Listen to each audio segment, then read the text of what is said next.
Bwana Yesu asifiwe kanisa. Kwa majina naitwa Anet Jason, ni mtoto wa mahali hapa. Nimesimama kumshukuru Mungu kwa mema aliyoyatenda.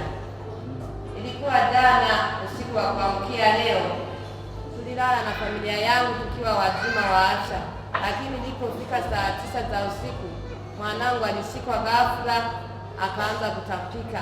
Niliamka kwenye usingizi, mtoto yuko hoi kabisa.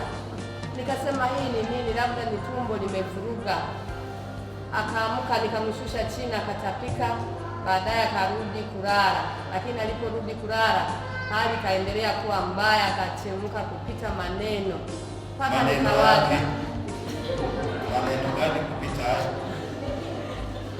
hali ilikuwa mbaya sana. Sawa. Nikawaza mpaka imani ikapungua. Ikapungua imani. Na moyo kanisukuma kwamba amka umuombee. Ile ya kuamka kitandani, mtoto yuko analia, anasema mama, hiyo hapo nyoka, hiyo hapo nyoka. Nikawasha tochi kuangalia nyoka, siioni. Nikasema kumbe hii ni vita. Nikaamka nikavunja, baadaye nikamkomboa. Nilikuwa na maji ndani ya urejesho, nikamnawisha, mengine nikamnywesha. Kwani namshukuru Yesu, ametenda mema. Mwanangu hali ni nzuri, hayuko vile tena. Ninamshukuru Yesu kwa uponyaji.